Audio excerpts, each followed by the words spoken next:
Okay, so now I'm here at the Grüne Woche still, and I'm sitting in a tent with Laila. Thank you for having me. And Laila, you are a member of the traditional Sami tribe, or what do you call yourself? I am Sami, yes, coming from Sapmi. And for me, my country, Sapmi, goes through Norway, Sweden, Finland, and also over to Russia.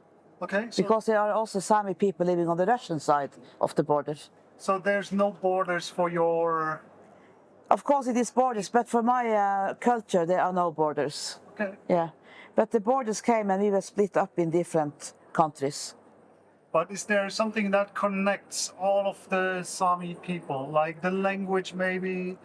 Yeah, I will say the traditions, the culture, the way of living, and well, a part of the language also, but there are 10 different languages, Okay. dialects, but some of them are so different that you can talk about different languages. Okay. I was to Russia once to meet the Sami people living there, and we didn't understand each other at all. So then we had to have a man that could translate. So different can some of the languages be. Okay, so before we start explaining the Sami culture, I was told I should try this. So, Yes. what is it? This is a typical Sami traditional meal, and especially often used when we have some big celebrations, Okay. because it's very easy to have everything in one pan. It is called bidos. Bidos is made from reindeer meat and also some vegetables, but we only use carrots and potatoes. Okay. And in the Sami traditional kitchen, there's not so much spice. Okay. I can imagine. Salt, of course, Yeah. because we want the food. You should have the taste of the meat. Yeah, but also, if I get that right, I mean, if you look at the countries you just described and the regions that the Sami live, it seems that there is no such thing as pepper or something that is simply not growing there. So No. you went with salt and... Salt from the sea, and of course you can also pick herbs from the nature. And that's also a tradition that goes from one generation to the next. You learn it maybe from your mother, from your grandmother, from your aunt, what you can pick to put into to the stew or to the other. So we also have a new way to make the food, a modern kitchen. Okay. Yeah, built on the traditions, but new way to do it. So this is more traditional. This is very traditional, yes. Okay, so... And when we have something to celebrate, we have a lot of people in the weddings, for example. There can be many thousand people coming to the wedding, and then it's very easy to have everything in one pan. Yeah. Yeah, so we just stay there and boil. Just a And quick wait for the question, guests. because I have been handed this one. I guess I just need a spoon, right? You need a spoon, yes. Okay.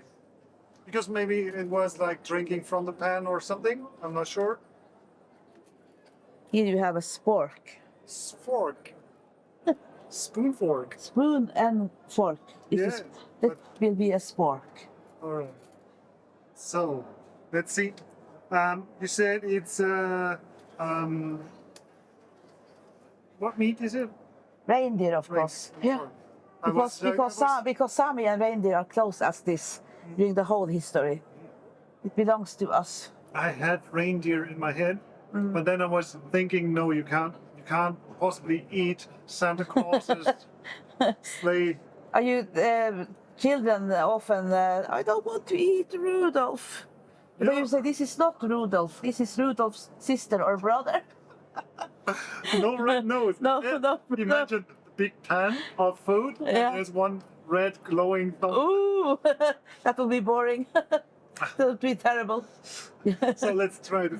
I just had vegetables. Yeah. Now try the reindeer. And I recommend you also to taste other ways of the reindeer that we have here. I saw, like, We have some dried. dried reindeer. We have tenderloin and other ways. So I recommend you to taste Do you do all kinds of sausage reindeer. from- Yes, also yes, Okay. yes. Yeah. So, just for your information out there, the reindeer tastes similar to other It's a mix between, I would say, beef and deer, maybe something. Yeah, it's very difficult to describe the taste. It is. It's not unique. It's unique. It's very unique, yes. So it's hard to describe. But just normally, when people try something new and they have never experienced, they go like, tastes like chicken. But this definitely does not taste like chicken. It's very tender also. Yeah. How long? And you know the Sami, How long does this cook? Because it's really tender. you can just let it cook for many hours if you want. Okay. Yeah. And you often have use bones also, Okay. because bones give very good broth, very good taste for the, Yeah. for the soup or for the stew. So, I will eat that because I don't want to chew while you are telling me about the Sami culture, but I would like to hear that. So yeah, anytime about the Sami culture. What do you normally share on an exhibition like this to people who are not familiar with your culture? You know, this is Messe, this Grüne Woche has it's tourist companies coming here, Sami tourist companies, and also the people that sell the reindeer meat. And I am a reindeer. You know, there are, as I used to say, you never know, but I used to think that approximately 50,000 Sami people living in Norway. And of these 50,000, there's only 3,500 that keep reindeers. Very few, approximately 7% of the whole population. So we are very few reindeer owners. And when you are a reindeer owner, your main income, comes by selling meat. That's why we keep them. But I also have a tourist company to sell here. Yeah, people are coming to my place to get storytelling, learn about the Sami religion, tradition, all these things, and have a taste of the reindeers and meet the reindeers. Yeah. Because back home on my little farm, I always have some reindeers waiting for the tourists, more or less. In the summer, 5, 6 of them, and in the winter up to 100. Okay. So That's a very, very good experience to people from other countries and other cultures to come here and meet and feed the reindeers by hand. Yeah. And you get very close contact. Yeah. That's like a lot of people have it on their to-do list. Been there, done that. Yeah. Yeah. So, I was just coming in here and I'm being told that the Sami have a specific culture, but now you mentioned religion. What is your belief as Sami religion? The Sami religion is an animistic religion. We have very big respect for the nature, and we also think that everything in the nature has a soul. So, is it? And there are different gods and goddesses, and we know where to find them, where they are. Like in this building, there are 3 sisters living. One under the doorstep, one in the middle under the fire, and one in the kitchen. Saraka, it's Uksaka, Saraka, and Yuksaka. Okay. And they have different things you can offer to them. So, Like the offering for Saraka that lives under the fireplace. That's when you start in the morning. You give her a little piece of what you drink. It can be coffee, it can be red wine, it can be water. Then you have good connection with Saraka. okay. So, And every house has these kind of sisters. This traditional lavo that you are sitting in now. It's like a teepee, but our name is lavo. Yeah. So a traditional house with walls and so on is different. Yeah, they are not there. They are in this kind of buildings. Okay. And also in the nature, we can have rocks and stones, mountains that are holy for us. Yeah. There can be in my area where I'm living, we have some on one of the high up in the mountains, very special stones. Nobody knows, and I know some of these stones. They are old offering places.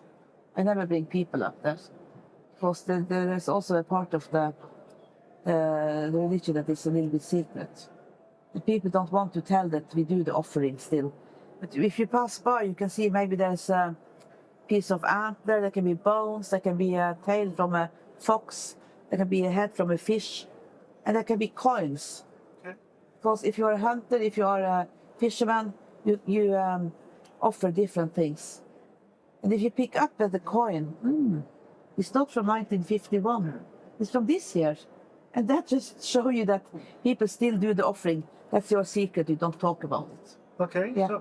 So, how do the normal, let's call them other people of Norway, Sweden, and so on, react to the Sami? Is it something they find interesting? Is it something they ignore? Is it something they find like it's not belonging here anymore? Or how do you experience that?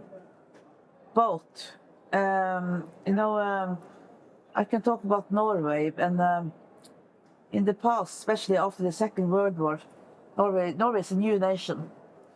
They were split. They were together with Sweden, and before that, together with Denmark. So Norway became their own nation in 1905. So it's a new nation, and they had a really hard assimilation against us. There should be one people, one language here in Norway. Okay. And that should be Norwegian. So the Sami had to disappear. And to do this, one way to do is to take the language away from the people. The names, Sami names, there's a lot of things that they did to keep you down. You shall disappear, you shall be taken up into the Norwegian society. Because we are different. We have our own culture, language, lifestyle, way of thinking, way of doing things. And it's still, even if we have the Sami law, the reindeer law in the constitution of Norway, we still have to fight and fight and fight for our rights. And that makes me so tired very often. Like there is a law in the constitution of Norway that say that all Sami children in Norway living, they have a right to learn the Sami language in the Norwegian school if they want, even if they are living in Oslo, not just up in Sápmi. So I'm living in the not so far away from the Lofoten Islands. We are not so many Sami people living in that area, so it's very difficult to find a teacher. Yeah. So when my youngest child, a son, was starting to school at the age of 6, I had to call the school in the spring and say that no, Anders is coming to school, start school in August, and I want him to learn Sami language. And I could hear the teacher at the other end of the phone. Oh, is this really necessary? Oh yes, it is. And nothing happened, and I asked him every day, no Sami for me. So in September, I just went over to the school, knocked the door, opened it, and the teacher said, "Oh, it's you." So the solution was so simple. There was to find a Sami teacher in a Sami school for the north. And this teacher met my son 3-4 hours every week on Skype.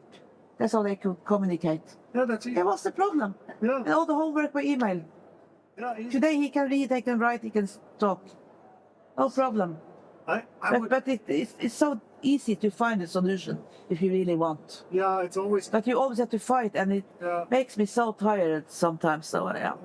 It's always the case for I think almost every minority in the world that gets into trouble because the majority doesn't want to preserve or keep on doing what they did for centuries sometimes. Exactly. So I have been traveling quite a lot, and I've been to New Zealand, to Greenland, different places, and when they talk with the natives, indigenous people, we hear the same story all over the world. Yes. Yeah, I understand. Yeah. So I would like to hear some Sami from you, and maybe there's something that is said traditionally because you start eating, or maybe there's something you want to tell the world and showcase, or maybe a greeting in Sami, something you want to share.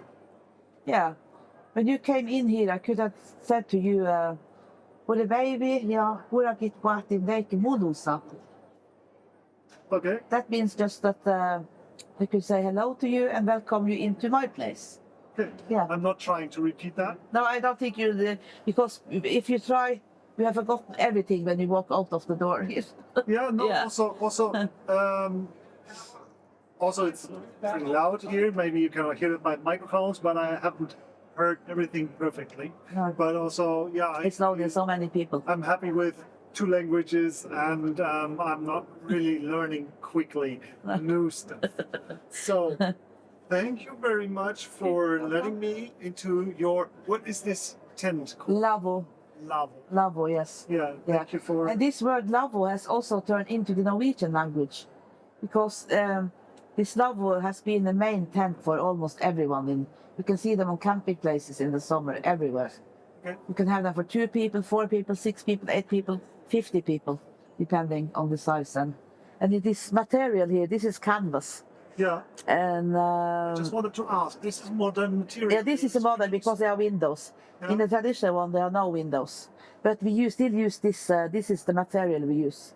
It's a thick cotton called canvas. But is it the But in the traditional? yeah, it is for us now, yes. But in the real past, Yeah, the skeleton here was made from birch tree, so wood. This is aluminium from wood, yes. And it was covered with reindeer hides, fur, the Yeah. hides, and wool blankets. okay. Yes, So, because the reindeer is the warmest, one of the warmest skin in the world. yeah, I can. They have a lot of hair on a little square Yeah. centimeter. Each and every hair Yeah. on the body is hollowed. There's- Same as ice bears. Exactly, swimming in ice water. So they never get wet down to the skin. Okay. Yeah, So- they don't freeze. I just wanted to say that this here is normal PVC floor. It's not. Yeah, because it's made here at the Met in Sure, Berlin. sure, Yeah. sure. But I wanted to tell everyone knows that from home. Yeah. And that if you have like a floor like this, you don't want to sit there because it's getting cold. Yeah. But this here is perfectly. It for gives so much insulation, yes. Yeah, Yeah, it's really great. We also make outfit. We make trousers and shoes, caps, mittens, dresses. Yeah. Yeah. But no underwear. To stay warm. Maybe in the past. Okay. So Maybe that could be a new project to make a bikini from reindeer. Yeah. bikini reindeer. Yeah. And they have all this air, so maybe I will float very high in the water. And you might need a life jacket out of it. So Yeah. thank you very much for having me. I assume that somebody else is going to give us a sample of singing. Yeah, yes, the yoik. Yeah. Yeah. So that's his name, and I'm really looking forward to that. Thank you very Okay. much. I will enjoy my. Yeah, you have to eat before it's getting Yeah. cold. Yeah. Is it? Well, you can eat it cold, right? Yeah, you can, It's of course. okay. But it's better warm. Yeah. Yeah. So Enjoy. we will enjoy Yeah. some singing. Yeah, okay. Thank you for very- coming. Yeah, thank you. Bye. Bye.